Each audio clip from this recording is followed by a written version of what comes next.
Muito bem, nós estamos aqui para dar continuação nessa introdução do livro de Apocalipse. E claro que um vídeo só introdutório é pouco, não é? Nós já fizemos o primeiro vídeo. Agora nós vamos falar um pouco da palavra de origem grega Apocalipse, revelação. Essa palavra de origem grega revelação ou revelar é mostrar, é tirar o véu, é desvendar. Falamos muitas vezes do Apocalipse como algo oculto, porém trata-se de uma revelação. O livro revela a pessoa de Jesus Cristo, uma revelação de uma pessoa, a pessoa de Jesus Cristo, uma revelação que Deus deu a Jesus para entregar a João por meio do anjo. Então, a fonte da revelação é Deus. A pessoa revelada é Jesus Cristo. O agente transmissor da revelação é um anjo e o receptor é João e todos nós que lemos o Apocalipse. O livro revela que Deus tem um plano, cujo desfecho é a vitória de Cristo. Essa revelação está clara e evidente no Apocalipse. No final, o rei triunfa. No final, Jesus Cristo vem para triunfar. O Apocalipse é um livro de ritmo, formado nas chamas da tribulação pessoal do autor. O livro emprega a linguagem de alusões bíblicas e do simbolismo apocalíptico, cheio de figuras para expressar a altura, a profundidade da experiência visionária do autor. O resultado é uma obra magnífica, uma escritura que nos revela profeticamente tudo aquilo que João viu. Para incentivar a fidelidade cristã, o Apocalipse aponta para o glorioso mundo do futuro. Um mundo sem luto, sem pranto, sem dor. Quando reaparecer Jesus, que foi crucificado e venceu a morte e ressuscitou, esse Senhor agora estará entronizado para pôr fim à história do mundo com a destruição dos inimigos de Deus, para proporcionar a salvação definitiva do seu povo e criar um novo céu e uma nova terra. A intensidade da experiência do profeta é igualada apenas pelo simbolismo apocalíptico que ele emprega para advertir seus leitores dos desastres, das tentações iminentes que exigirão sua lealdade firme ao Senhor ressurreto. Ao que vencer, darei todas essas coisas. De fato, o Senhor virá com poder e majestade, mas não antes que os seus inimigos tenham desferido um ataque terrível contra aqueles que sustentam o testemunho de Jesus. O autor estava em uma situação de sofrimento. Ele era companheiro da tribulação por amor a Jesus, por estar em Jesus e por causa do testemunho de Jesus, agora se encontrava exilado na ilha de Pátimos. A situação dos destinatários, as 7 igrejas da Ásia, Éfeso, Esmirna, Pérgamo, Sardes, Filadélfia e Laodiceia, não parecia ser tão mal. Na verdade, um cristão de Pérgamo havia sido morto. Antipas, a minha fiel testemunha, Jesus fala. A igreja de Esmirna estava num período de perseguição iminente. A igreja de Éfeso havia perdido o seu primeiro amor. A igreja de Tiatira suportava uma mulher prostituta, Jezabel. Sardes estava morta. Filadélfia, a única igreja fiel, e Laodiceia, a igreja morna. A perseguição descrita em Apocalipse parece ser uma perspectiva real e ameaçadora para as igrejas da província romana da Ásia. Em boa parte, é ainda algo que João escreve com uma previsão do futuro. Os leitores de João podem ter se sentido seguros, mas João sabia que essa segurança não duraria muito. Ele os convoca à fé em Cristo, que vem a obediência leal a ele durante a perseguição e as tribulações vindouras. Quanto à autoria, o autor se refere a si mesmo 4 vezes como João. Apocalipse 1:1, Apocalipse 1:4, verso 9 e Apocalipse 22:8. Ele era tão bem conhecido por seus leitores e pela sua autoridade espiritual, que era tão amplamente reconhecida, que ele não precisou estabelecer suas credenciais. Ele não precisou dizer apóstolo de Jesus, apenas João, servo do Senhor Jesus Cristo.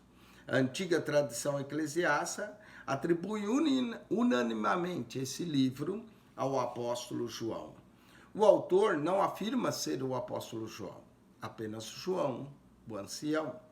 Todavia, tendo em vista a autoridade e o prestígio que João gozava entre os 12, sendo o último dos apóstolos ainda vivo, nenhum outro líder cristão poderia, do primeiro século, ter uma ligação tão estreita com as igrejas da Ásia Menor quanto o apóstolo João, para falar com tanta autoridade, identificando simplesmente como João.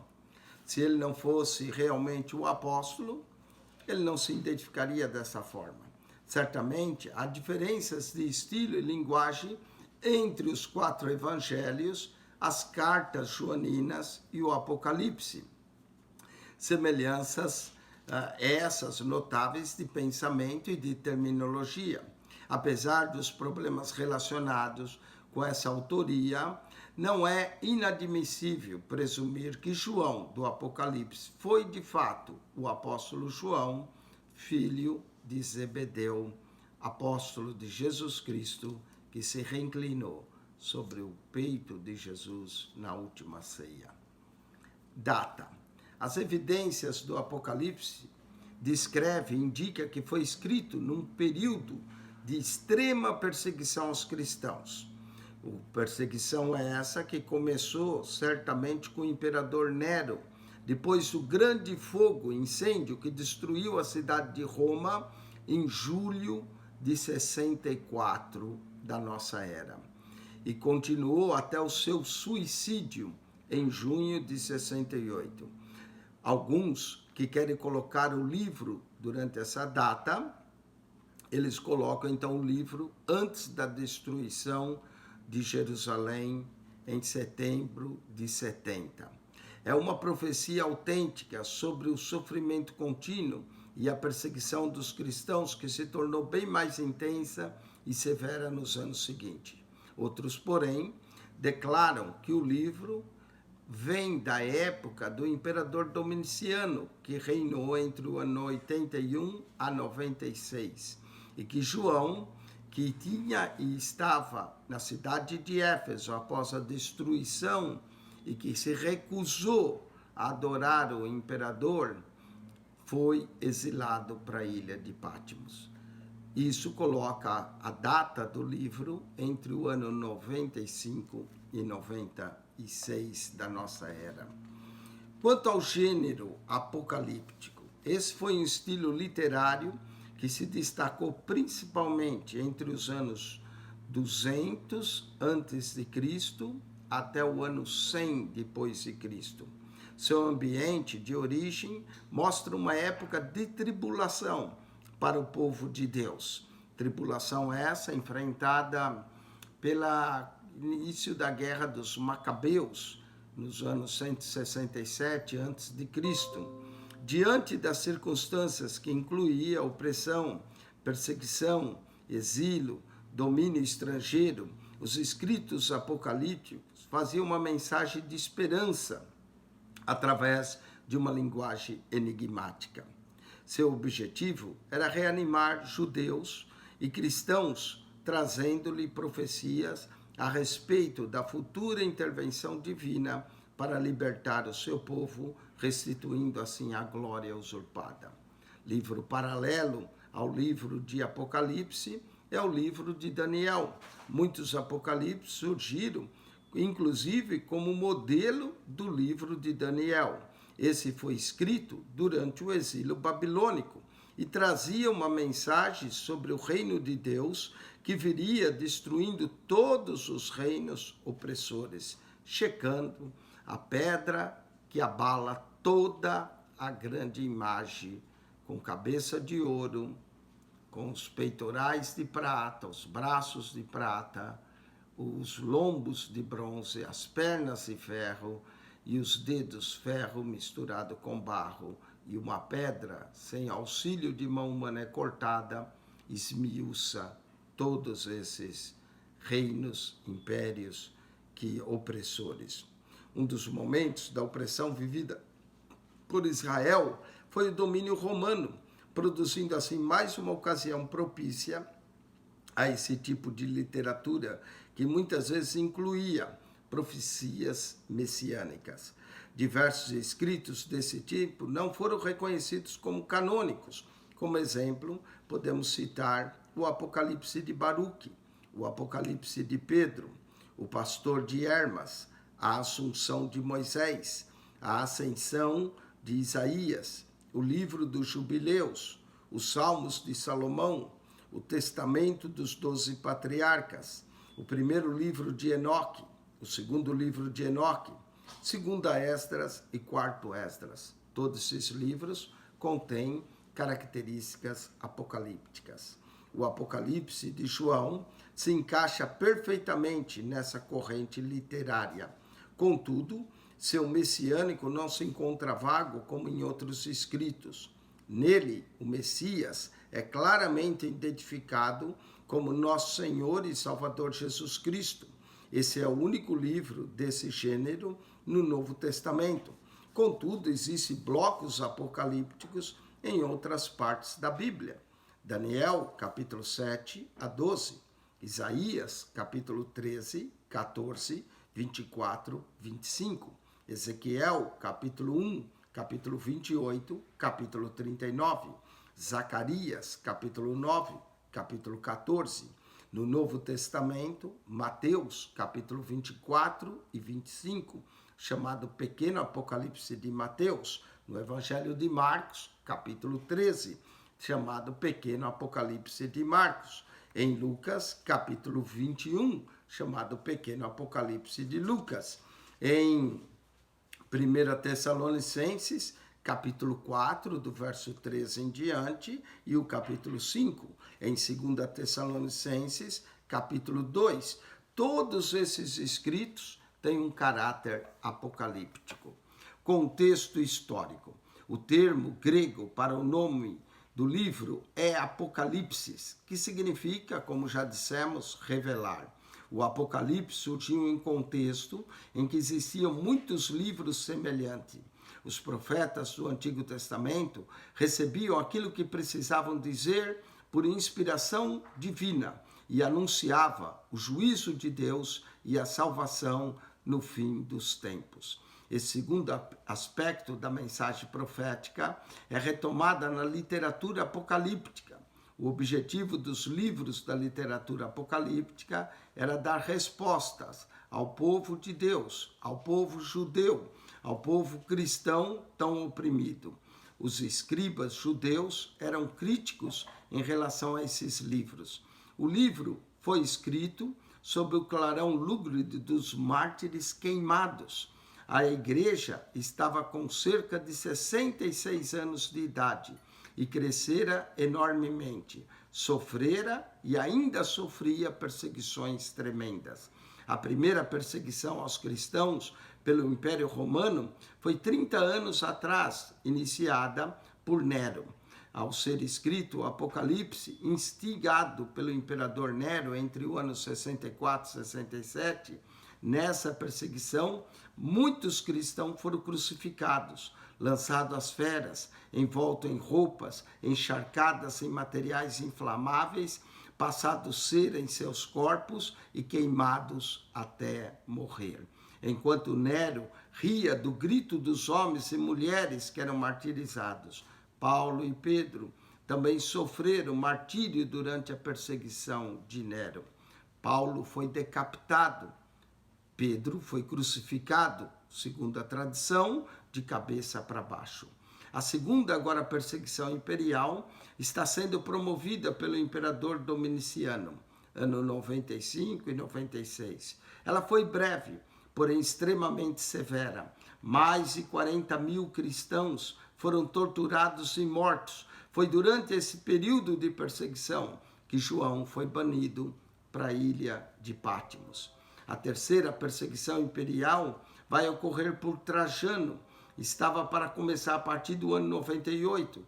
João previu que viria um tempo de perseguição. João sobrevivera às duas primeiras e agora passava pela terceira tentativa romana de erradicar a fé cristã. Eram dias tenebrosos para a igreja e ainda piores estavam por vir.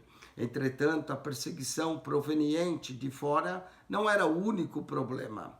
A própria igreja, internamente, começava a mostrar sinais de corrupção, de apostasia. Suportava uma mulher chamada Jezabel. Algumas tinham se entrado pela doutrina de Balaão, dos Nicolaitas. A igreja de Laodiceia estava morna, tinha perdido o seu fervor, tinha se tornado rica, indiferente para com o Cristo. E parece que tinha trancado Cristo pela porta de fora, que Cristo estava batendo, pedindo para entrar.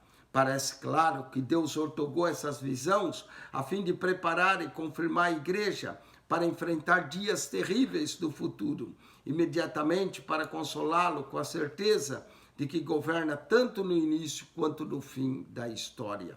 Cremos que o Apocalipse é tão relevante para a igreja de nossos dias quando era para a igreja dos dias de João. Vamos falar um pouco das características e de conteúdo. Mensagem de esperança, mensagem escatológica, mensagem da intervenção divina, mensagem de visões, símbolos, criaturas, números, criaturas estranhas, mensagem oculta, uso de pseudônimos, profecias, tudo apelo à imaginação, tudo isso encontramos no Apocalipse.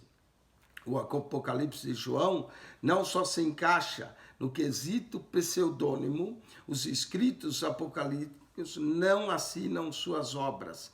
Muitos colocam algum nome famoso e reconhecido, como Enoque, Salomão, para darem credibilidade ao livro. João, porém, colocou o seu próprio nome, conforme vemos no livro.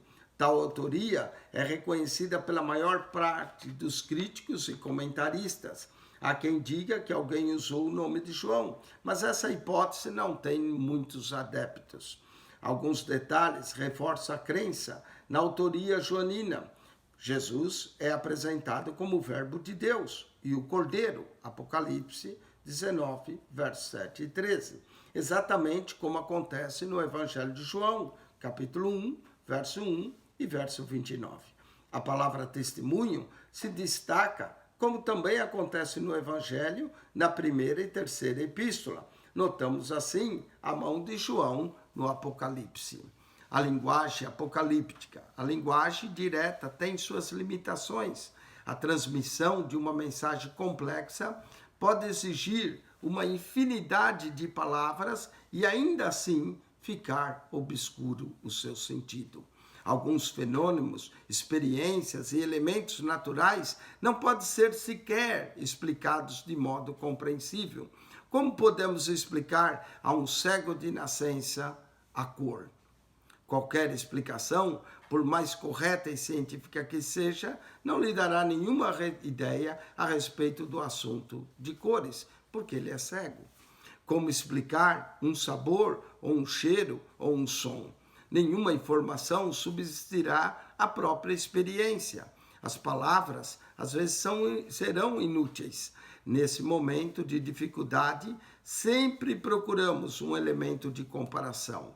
Buscamos algo que já seja do conhecimento do ouvinte e usamos para dar uma ideia a respeito do que queremos dizer sem termos encontrado as palavras adequadas. É assim o Apocalipse. Se temos esse problema em relação a elementos naturais, o que dizer para falar das coisas espirituais, cuja essência nem sabemos definir? O Espírito é uma realidade bíblica. Contudo, sua definição ou identificação ou ainda substância é algo que está fora do nosso alcance. O que dizer então de Deus, da Trindade, do céu, das realidades celestiais? Por isso a Bíblia usa tanta linguagem simbólica e figurada. É justamente por isso que se diz: uma imagem vale mais do que 1000 palavras. Então, até mesmo lições relativamente simples são transmitidas-nos através de figuras, propiciando assim um recurso poderoso que leva a mensagem de forma concentrada e fixa na mente do receptor. Por exemplo, quando Jesus disse que era o pão da vida, em João 6,35, ele buscou um elemento cotidiano dos seus ouvintes para mostrar que ele vinha suprir a necessidade espiritual do homem.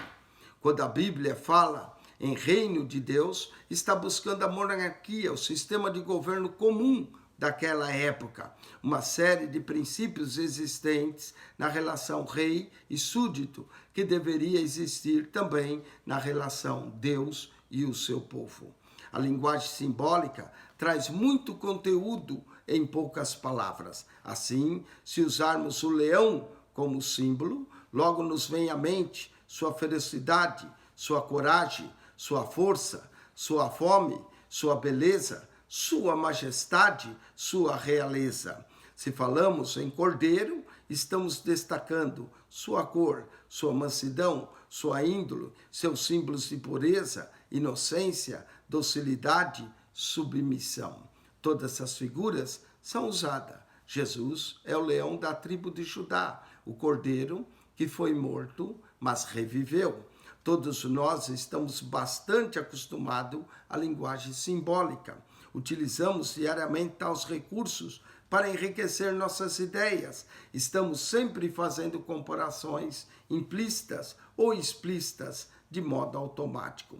Os escritos do Apocalipse têm ainda um motivo a mais para usar a linguagem simbólica. Era a necessidade de criptografar ou de codificar a mensagem de modo que os inimigos nada compreendessem a respeito da mesma. Só os destinatários poderiam decifrá-la. Como Jesus disse, a vós é dado conhecer os mistérios do reino de Deus. Simbolismo no Apocalipse. João viu realidades espirituais indescritíveis. Notamos seu esforço para explicar o que estava vendo, ouvindo e sentindo. Ele faz diversas comparações na tentativa de transmitir aos seus leitores suas impressões. Assim, os termos como semelhante e o verbo parecer são utilizados para dar uma ideia das extraordinárias visões do autor. Em outros momentos, ele não faz comparação explícitas, mas usa figuras de forma direta, fazendo comparações implícitas. Os símbolos usados pelo autor eram bem familiares para seus destinatários. Livros selados por dentro e por fora, trombetas para anunciar, carros puxados por cavalos, letras gregas, números. Tudo isso era do conhecimento das pessoas que recebiam o Apocalipse. Ao lermos, precisamos saber o que cada coisa significa e qual era o seu sentido naquela época. Talvez não conseguimos isso para todos os itens envolvidos, mas esse é o caminho a ser trilhado pelo intérprete do livro do Apocalipse. Quando pensamos em livros, logo imaginamos blocos de página de papel envolvidos por capas protetoras. No entanto, os livros mencionados em Apocalipse eram rolos de pergaminho, peles de animais. Eram livros selados. Quando pensamos em selo, logo imaginamos adesivos que nós utilizamos para nossas cartas no correio. Porém, os selos de Apocalipse são lacres, exemplo daqueles que os reis usavam para fechar suas correspondências, de modo que as mesmas não podiam ser violadas no meio do caminho. O selo tinha a marca do anel do rei, Portanto, se alguém o quebrasse, não poderia fazer outro igual para substituí-lo. Essas são apenas alguns exemplos para mostrar que a interpretação do Apocalipse, como também de outras passagens bíblicas, depende muito do conhecimento sobre os usos e os costumes da antiguidade daquela época, principalmente ao que se refere ao povo judeu, sua história, seus costumes, suas tradições, que tudo isso nós vamos ver um caráter judaico no Apocalipse. Sem esse conhecimento, sempre corremos o risco de interpretações anacrônicas, ou seja, fora do seu tempo. Não podemos interpretar o texto bíblico apenas com o sentido atual das palavras ou com base no gosto ou na opinião nossa pessoal. A hermenêutica agradece quando junto com ela vai a exegese do tempo em que foi escrito o livro. O simbolismo do Apocalipse utiliza figuras, fenômenos naturais, cores, minerais, pedras preciosas, animais, relações humanas e até nomes significativos da história judaica, como Jezabel, Balaão. Todos esses nomes são mencionados no Apocalipse. Com isso, agora vamos passar para as interpretações principais do Apocalipse. Existem muitas interpretações do Apocalipse, porém, as 4 mais comuns são normalmente chamadas preteritista, históricas, futuristas, simbólica ou idealista. Há também uma 5ª interpretação que eu gostaria de citar, que você não vai encontrar na maioria dos livros, que é a interpretação canônica, que o Apocalipse encerra todo o cânon do Novo Testamento e do Velho Testamento. Cada um possui muitas variações e também representa muitas dificuldades. Seja qual for a interpretação aceita, alguns pormenores do Apocalipse deverão ter sua interpretação forçada para encaixar numa outra interpretação. Vamos analisar cada uma. Particularmente, eu creio que cada uma tem o seu valor. Por isso que eu vou mencionar todas elas, para que você possa ver cada uma delas e ver o valor que cada uma delas tem. A primeira seria o que nós chamamos de interpretação idealística, que seria a interpretação simbólica ou espiritual. Essa interpretação separa o Apocalipse totalmente de qualquer referência e eventos históricos, quer dos dias de João, quer dos tempos do fim, quer de qualquer período entre os dois. Na interpretação idealística, simbólica ou espiritual, o livro se torna uma luta constante entre o bem e o mal. Luta essa que vemos em nossos dias. Tudo aquilo que se opõe a Deus representa o poder do anticristo, representa o poder da besta, que se opõe ao reinado de Deus. É considerado uma representação e uma linguagem altamente figurada dos grandes princípios do governo divino e do bem que vence o mal, sendo que esses princípios são aplicáveis a todos os tempos, a luta constante entre o bem e o mal, aonde o bem sempre triunfa. O mal pode ter algumas vitórias, mas a batalha final pertence ao bem. Vamos para uma segunda interpretação, a preteritista. Preteritista sugere a ideia de pretérito, de passado.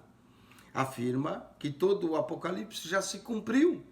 Seus defensores vêm do Império Romano como a representação dos inimigos do livro. Assim, as bestas representam o imperador e o seu poder imperial, que estava descrito. A queda do império, a queda da Babilônia, indica a queda do Império Romano, que teria sido, então, o ápice do juízo profetizado por João, e aí a igreja domina sobre o Império Romano. Realidade essa que é uma verdade. A interpretação dos teólogos católicos normalmente é essa, principalmente através de Agostinho escrevendo Cidade de Deus. A igreja foi perseguida até a época de Constantino. Depois, a igreja e o cristianismo tornou-se a religião oficial. Depois, o império caiu, mas a igreja permaneceu. A destruição de Jerusalém, no ano 70, também está vinculada à linguagem do Apocalipse, para aqueles que localizam sua escrita durante o período do império, a grande tribulação. Vamos para a linguagem futurista. Essa linguagem é a interpretação que os pentecostais fazem e a maioria das igrejas evangélicas. Os futuristas projetam todo o cumprimento do Apocalipse para os últimos dias. Para os futuristas, capítulo 2 e 3. Capítulo 1 é a ressurreição, Cristo glorificado nos céus. Capítulo 2 e 3 é o período da igreja, período esse que estamos vivendo. A partir do capítulo 4, quando uma porta se abre no céu e João sobe, então é o arrebatamento da igreja. Aí, capítulo 6 a 19, o período da grande tribulação, os 7 anos da última semana de Daniel, semana profética. Capítulo 19, Cristo volta. Satanás é amarrado por 1000 anos, lançado no poço do abismo. Cristo inaugura o reino milenal, o qual reinará 1000 anos na terra, literalmente. Depois do reino de Cristo, Satanás é solto para tentar os que viveram nessa dispensação perfeita, dispensação milenal. Mesmo assim, essa rebelião dura pouco. Satanás é lançado no lago de fogo, aonde se encontra a besta e o falso profeta. Vem o juízo do grande trono branco, haverá novos céus e nova terra. E finalmente a nova Jerusalém desce do céu, ataviada como uma noiva para o seu noivo, e inicia seu estado eterno.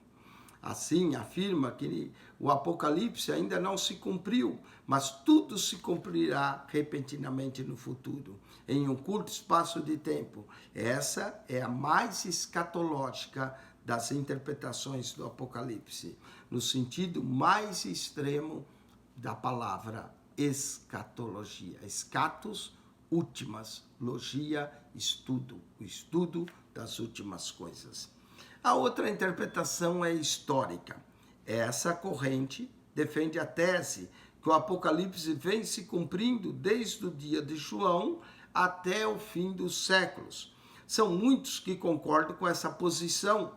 Entretanto, surgem muitas dificuldades e divergências quando se tenta uma identificação entre os fatos e os personagens históricos e os relatos apocalípticos. Por exemplo, a peste bubônica, que aconteceu na Idade Média, onde dizimou 1/3 da população da Europa, alguns vê como 1/3 da população que morre no Apocalipse. O grande terremoto que houve em Portugal no século XIX, que a terra e a capital luso tremeu por mais de 30 dias. Muitos interpretam como o grande terremoto da abertura do 6º selo. Outros veem os terremotos que acontecem atualmente. A dificuldade é colocar o evento histórico com o evento do Apocalipse. Mas como as profecias bíblicas, elas têm duplo ou triplo cumprimento, então é possível que o Apocalipse se cumpre em diferentes épocas da história. E assim voltamos quase que para a interpretação idealística, só que mostrando eventos históricos. Essa é a interpretação histórica. Interpretação idealista, simbólica ou espiritual. Interpretação preteritista, que se aconteceu no passado. Futurista, que ainda está para acontecer. Escatológica, interpretação histórica. E a quinta interpretação que queria mencionar é a canônica, que mostra o Apocalipse como o encerramento de todo o cânon, o cumprimento das profecias da 70ª semana de Daniel, as visões de Ezequiel, as promessas que Isaías fez de um novo céu e uma nova terra, Isaías 65, que um jovem, que um menino terá apenas 100 anos, tudo isso se cumprindo no milênio. O pequeno Apocalipse de Mateus 24, de Marcos 13, de Lucas 21, tudo se cumprindo no Apocalipse. O Apocalipse ainda seria a antítese do livro de Gênesis na interpretação canônica. E eu vou dar 20 comparações agora entre Gênesis e o Apocalipse. Em Gênesis, no princípio, criou Deus os céus e a terra. No Apocalipse, Deus fará novos céus e nova terra. Apocalipse 21. Em Gênesis, Deus chamou o ajuntamento das águas mar. Gênesis 1:10. No Apocalipse, o mar já não existe. Apocalipse 21:1. Em Gênesis, Deus chamou as trevas noite. Gênesis 1:5. Mas no Apocalipse não haverá mais noite. O Cordeiro iluminará a cidade. Nem sol, nem lua. Em Gênesis, Deus fez aparecer o sol e a lua. Gênesis 1:16. No Apocalipse, não é necessário nem sol, nem lua. Apocalipse 21:23. Em Gênesis, Deus disse, no dia em que dela comerdes, morrerás. Gênesis 2:17. No Apocalipse, não haverá mais morte. Apocalipse 21:4. Em Gênesis, a mulher foi castigada com a multiplicação das dores no momento da sua conceição. Gênesis 3:16. No Apocalipse, não haverá mais nem mais dor, nem mais sofrimento, nem mais lágrimas. Apocalipse 21:4. Em Gênesis, a terra foi amaldiçoada pelo pecado. Maldita é a terra agora por causa de ti. Gênesis 3:17. No Apocalipse, não haverá mais maldição. Em Gênesis, Satanás, a antiga serpente, aparece como o enganador da humanidade. Gênesis capítulo 3, verso 1-4. No Apocalipse, Satanás, a antiga serpente, que se chama Diabo, desaparece para sempre, lançado no lago de fogo. Em Gênesis, o homem foi afastado da árvore da vida. Foi colocado 2 querubins para vedar-lhe o acesso à árvore da vida. No Apocalipse, o homem se aproxima da árvore da vida. Suas folhas são para a saúde da nação. Apocalipse 22:2. Em Gênesis, o homem foi proibido de comer do fruto da árvore da vida. No Apocalipse, o homem pode e vai comer o fruto da árvore da vida, que dá o seu fruto de mês em mês, e as suas folhas são para a saúde das nações. Em Gênesis, o homem foi expulso da presença de Deus. Gênesis 3:23. No Apocalipse, o homem finalmente verá a face de Deus. Apocalipse 22:4. Em Gênesis, a primeira habitação do homem foi um jardim à beira do rio. No Apocalipse, a eterna habitação do homem redimido será junto ao rio da vida, que corre para sempre do trono de Deus. Em Gênesis, Abraão aguardava a cidade da qual Deus é o arquiteto e edificador. Gênesis 12, 1-3 e Hebreus 11, 8 e 10. No Apocalipse, Deus apresenta a santa cidade, a nova Jerusalém, que desce do céu como uma noiva ataviada para o seu noivo. Apocalipse 21:2. Em Gênesis, ocorre o casamento do primeiro Adão com Eva. Gênesis 2, 22 e 25. No Apocalipse, ocorre o casamento do último Adão, Jesus Cristo. Apocalipse 19:9, com a igreja, a sua noiva. Em Gênesis, Abraão ficou de luto pela morte de Sara, tendo chorado e pranteado por ela. Gênesis 23. No Apocalipse, já não há mais luto, não há mais pranto. Deus enxugará de nossos olhos todas as lágrimas. Em Gênesis, José chorou a morte de seu pai Jacó durante 7 dias. Gênesis 50, verso 1. No Apocalipse, Deus enxugará de nossos olhos todas as lágrimas. Apocalipse 21:4. Em Gênesis, aconteceram as primeiras coisas. o primeiro pecado, o primeiro casamento, o primeiro homicídio, o primeiro nascimento. Tudo isso aconteceu em Gênesis. No Apocalipse, as primeiras coisas já passaram.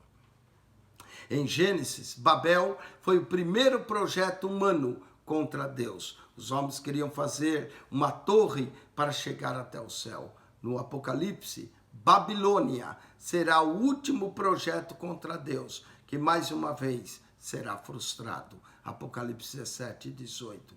Caiu a grande Babilônia. Em Gênesis, todas as tribos e nações foram dispersas por toda a terra. Gênesis 11, 8 a 9. No Apocalipse, todas as tribos, povos, línguas e nações serão ajuntadas diante do trono de Deus e do Cordeiro. Apocalipse 7, 9. Em Gênesis, o Senhor Deus é o Alfa, o princípio, o primeiro. No Apocalipse, o Senhor Deus é o Ômega, o fim, o último, aquele que virá, certamente cedo vem. Daí a interpretação canônica, que no Apocalipse tudo se cumpre. Não devemos tomar uma postura extremista nessa questão de interpretação, mas buscar uma visão equilibrada. Como eu disse, cada uma das interpretações tem o seu valor, que pode levar em conta todas essas correntes de interpretação. Cremos em um cumprimento histórico do Apocalipse. Assim, a interpretação histórica se cumpre. Cremos também que falou no tempo de João para o Império Romano. Assim, a interpretação pretérita se cumpre. Cremos também que na consumação de todas as coisas que hão de vir, assim vai se cumprir a interpretação futurista. Cremos também nessa luta diária entre o bem e o mal. Estamos vivendo isso através desse vírus. Assim, a interpretação idealística espiritual se cumpre. Queremos também que o Apocalipse, pelas alusões e por essa comparação que fizemos com o livro de Gênesis, assim a interpretação canônica se cumpre. Lembre-se um dos princípios da hermenêutica. O primeiro, a Bíblia interpreta a Bíblia. Entretanto, os princípios espirituais, por exemplo, as cartas às 7 igrejas, que são epístolas, que nós encontramos muito no Novo Testamento, referia-se aos problemas também existentes nos dias de João. Éfeso estava perdendo o seu amor. Esmirna tinha passado grande tribulação. Pérgamo tinha o trono de Satanás. Tiatira tinha a mulher chamada Jezabel. Sardes estava morta. Filadélfia tinha pouca força. E Laodiceia morna. Tudo isso eram problemas existentes nos dias de João. E tudo se cumpre também em nossos dias. Há igrejas mornas, há igrejas mortas, há igrejas que têm pouca força. Há igrejas que perderam o seu primeiro amor. Há igrejas que estão sendo perseguidas. Há igrejas que parece que têm o trono de Satanás. Há igrejas que têm prostituição, imoralidade, o espírito de Jezabel. Tudo se aplica também aos nossos dias. Então, os princípios espirituais ali existentes e agora presentes são perfeitamente aplicados aos nossos dias. Pela sua infinita sabedoria, Deus nos deixou uma palavra a qual passa-se os céus e a terra, mas a sua palavra não perde a validade. Sua palavra não fica velha, nem antiga, continua falando em nossos dias. Método de comunicação. João recebeu essas profecias de uma série de visões vividas, contendo imagens simbólicas e números que ecoam aqueles encontrados nos livros proféticos do Antigo Testamento. João registra essas visões, em algumas delas em ordem cronológica, na qual ele as recebeu, mas muitas das quais retrata os mesmos acontecimentos através de diferentes perspectivas. Entretanto, não quer dizer que ele fornece a ordem cronológica em que os eventos irão acontecer, na qual determina os acontecimentos históricos que devem acontecer. Por exemplo, Jesus nasce no capítulo 12 do Apocalipse. A rebelião de Satanás aconteceu no capítulo 12 do Apocalipse. Coisa essa que nós cremos que aconteceu antes dos céus e a terra. É exaltado também no capítulo 5, e está caminhando em suas igrejas. No capítulo 1, a besta ataca as duas testemunhas. No capítulo 12, não é trazida à existência. João registra no capítulo 13 uma série de visões sucessivas e uma série de acontecimentos consecutivos. O Apocalipse é um quadro cósmico, uma série de quadros vividos, coloridos, elaborados, acompanhados e interpretados por oradores, cantores celestial. A palavra fala é a prosa elevada, mais poética do que em nossas traduções indica. A música é semelhante a uma cantata. Repetidamente são introduzidos temas, mais tarde reintroduzidos, combinados com outros temas e desenvolvidos. Toda mensagem é notificada. Apocalipse 1, há um segredo para a compreensão das visões, todas as quais contêm linguagem figurativa que aponta para realidades espirituais e por trás de experiências históricas.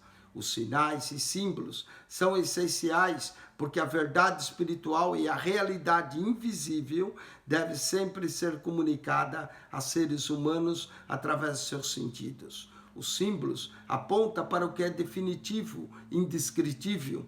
Por exemplo, o relato dos gafanhotos demoníacos do abismo, Apocalipse 9, 1 a 12, cria uma impressão vívida e horripilenta, mesmo que os mínimos detalhes não tenham intenção de ser interpretada. Vamos para a hipótese da interpretação. A experiência pessoal de João pode representar a própria experiência da igreja. No início do livro, ele se encontra vivendo a própria tribulação, preso e exilado. Então o Senhor Jesus vem até ele. No capítulo 4, João é arrebatado ao céu e passa a ver o derramamento da ira divina sobre a terra. Assim, a vinda de Cristo proveria socorro à igreja atribulada, levando consigo no arrebatamento. Em seguida, a terra fica submersa na grande tribulação. Tal interpretação é frágil em sua consistência, pois o texto bíblico não diz que João possa ser representado à igreja. Os que defendem o paralelo na questão do arrebatamento de João chamam atenção para o fato de que, a partir do capítulo 4, a igreja não é mais mencionada com esse nome dentro do ciclo de visões do Apocalipse. Supostamente teria sido encerrado o seu período histórico terreno representado pelas 7 cartas. Os fatos apresentados em relação à igreja são bíblicos. A dificuldade está em localizá-la em determinados símbolos e estabelecer a ordem de ocorrências. De acordo com essa hipótese, o que é muito aceito, essencialmente futurista, a abertura do primeiro selo iniciaria assim o período da grande tribulação, que incluiria os selos, as trombetas, as taças e todos os flagelos destinados aos ímpios e à força do mal. No meio da cena encontra-se o dragão e as duas bestas tentando usurpar da glória que é devida ao Cordeiro. O dragão é Satanás. As duas bestas é o anticristo e o falso profeta. Trindade essa satânica. Assim como existe trindade divina, Deus Pai, Deus Filho, Deus Espírito Santo, o Pai. O dragão é contra o Pai. O anticristo contra o Filho. E o falso profeta contra o Espírito Santo. Essa é a trindade satânica. O dragão, o anticristo e o falso profeta. Durante a grande tribulação, muitos seriam salvos e morreriam pela sua fé. Esses são os que vieram da grande tribulação. Enquanto isso estaria acontecendo no céu, as bodas do Cordeiro. Ao fim desse período, Cristo desceria do céu para aniquilar a besta e o falso profeta e estabelecer o seu reino milenar, amarrando o dragão por 1000 anos. Nesse período, reinaria Cristo com paz, com prosperidade, com todos os santos sobre a terra. estaria encerrada a grande tribulação, inaugurado o milênio, ao fim do qual Satanás seria solto e tentaria novamente uma última reação contra Cristo. Entretanto, seus agentes seriam consumidos antes sequer de iniciar a batalha. Na sequência, ocorre o juízo final, que será o julgamento de todos os seres humanos que rejeitaram o Cordeiro. Aqueles cujos nomes não se encontram no livro da vida serão lançados no lago de fogo, onde serão atormentados eternamente. Em seguida, João vê novos céus, nova terra, a nova Jerusalém. Essa vista é descrita como estado eterno dos salvos. Note que a nova Jerusalém só desce dos céus ataviada como uma noiva para o seu noivo, depois de haver novos céus e nova terra, e estará para sempre com Cristo. Esse seria o estado eterno. Vamos falar de alguns acontecimentos do livro do Apocalipse. Nós podemos ver alguns acontecimentos, eu vou enumerar pelo menos 8. O primeiro, o arrebatamento da igreja. O segundo, a grande tribulação. O terceiro, as bodas do Cordeiro. O quarto, a batalha do Armagedon. O quinto, o milênio. O sexto, Satanás será solto. O sétimo, o juízo final. O oitavo, o estado eterno. O arrebatamento da igreja seria o rapto dos crentes que estiverem vivos, antecedido pela ressurreição e a reunião com os crentes que já morreram, os quais irão ressuscitar primeiro. 1 Tessalonicenses 4,16. O Apocalipse também fala da primeira ressurreição. É um marco decisivo na história da humanidade. É o que dará corda ao relógio de Deus. Alguns estudiosos afirmam que o arrebatamento será o fim da grande tribulação, ou seja, a igreja sofrerá os danos de 7 anos de tormento. Outros, no entanto, afirmam que a igreja não passa pela grande tribulação. Outros dizem que a igreja vai até o meio da grande tribulação. No entanto, cremos que a igreja não passará por esse período aqui na terra. A igreja será guardada e inicia-se a grande tribulação. Os eventos que ocorrerão na grande tribulação seria a 70ª semana de Daniel, 7 anos, semana profética, que são os 7 anos descritos na grande tribulação. São descritos em Apocalipse. Esse período de 7 anos será dividido em 2 partes, de 3 anos e meio cada. Na primeira metade, Satanás trará alguns males, representados pelos selos, enganará os moradores da terra, trará relativamente paz e tranquilidade, resolverá problemas políticos e econômicos, mas ao tentar receber a adoração dos judeus dentro do templo já reconstruído em Jerusalém, chamado Templo da Grande Tribulação, no lugar santíssimo, será rompida a aliança entre ele e Israel. Após isso, sobrevirá à terra, os últimos 3 anos e meio, o juízo de Deus, chamado de trombetas e taças.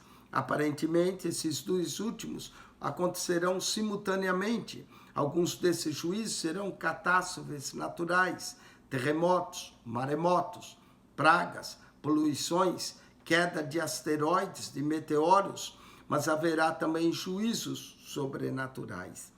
Uma tribulação qual nunca houve sobre a terra. As bodas do Cordeiro. A boda do Cordeiro indica que acontecerá no fim da grande tribulação. Contudo, outros indicam que acontecerá durante a grande tribulação, instantes da segunda vinda de Cristo à terra, para a batalha do Armagedon. A igreja será arrebatada, iniciando assim o período da grande tribulação na terra, e no céu as bodas do Cordeiro. As bodas duravam 1 semana. Assim, as bodas serão um período de 7 anos. Esses anos se preparando para as bodas, uma noiva com Cristo, que precisa de muito tempo para se embelezar para o seu noivo. Não é? A batalha no Armagedon.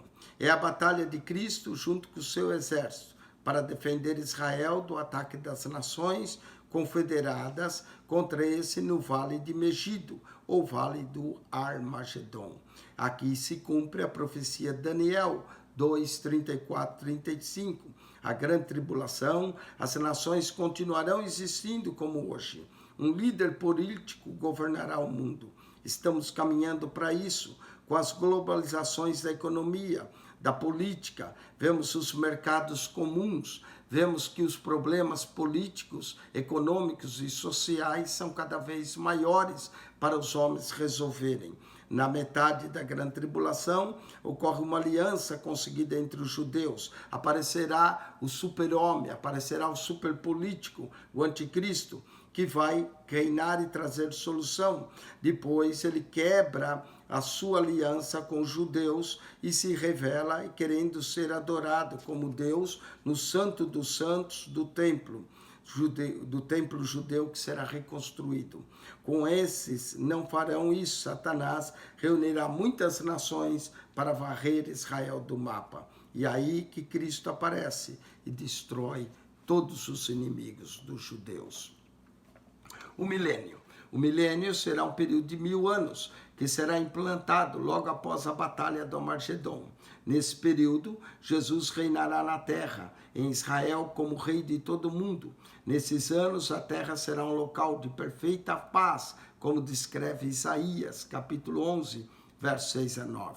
Após esses 1000 anos, Satanás, que estava preso, será solto para provar uma vez mais os habitantes da terra. Por fim, ele será lançado definitivamente no inferno, junto a todos os demônios, e morte a todos que não se encontram escritos no livro da vida. Nesse período de 1000 anos, Cristo reinará na terra, junto com eles os santos que foram ressuscitados no final da grande tribulação.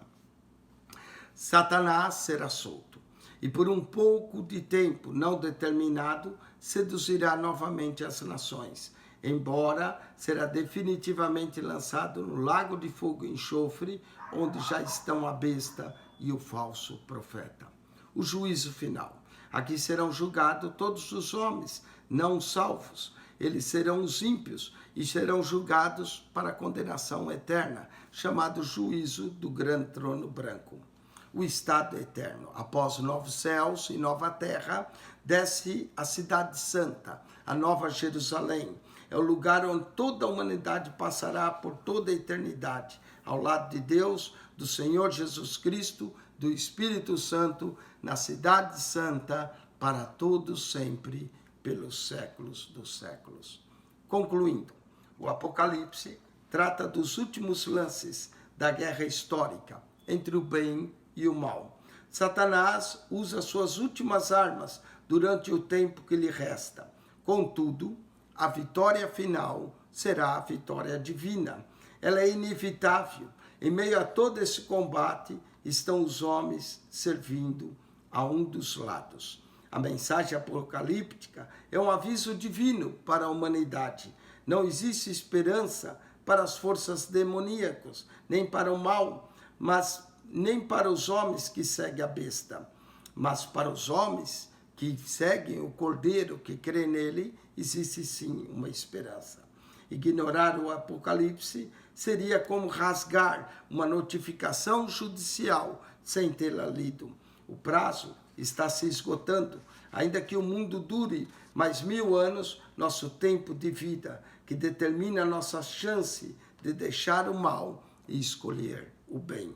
O arrependimento é também um tema de destaque no Apocalipse. Mesmo para todas as igrejas, Jesus diz: arrepende-te, arrepende-te. O arrependimento é algo que não ocorre só uma vez em nossa vida. Devemos nos arrepender várias vezes durante a nossa jornada na terra. Deus poderia extinguir a raça humana em um instante, porém ele manda seus castigos aos poucos, esperando que os homens sintam a culpa pelo pecado e se arrependam. Devemos ouvir sua voz. Quem tem ouvidos, ouça o que o Espírito diz às igrejas. Devemos ouvir a sua voz enquanto é tempo, antes que o juízo venha. Existe uma porta aberta para o reino de Deus através de nosso Senhor e Salvador Jesus Cristo. Com isso, nós encerramos esse segundo vídeo introdutório do Apocalipse. Divulgue esse vídeo para as pessoas que você conhece. Nós ainda estamos introduzindo o livro, ainda não entramos propriamente no livro, Essa introdução é longa, porque esse é o livro de mais difícil interpretação. Quem esteve convosco, pastor Eugênio Piacentini. Que Deus vos abençoe, que a graça de nosso Senhor Jesus Cristo seja convosco, o amor de Deus, nosso Pai, e a comunhão do Espírito Santo. Assista os demais vídeos, ainda vamos fazer outro vídeo falando introdutoriamente do Apocalipse. Depois iremos comentar o Apocalipse, capítulo por capítulo, verso por verso.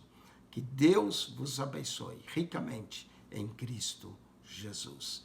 Jesus diz, certamente venho,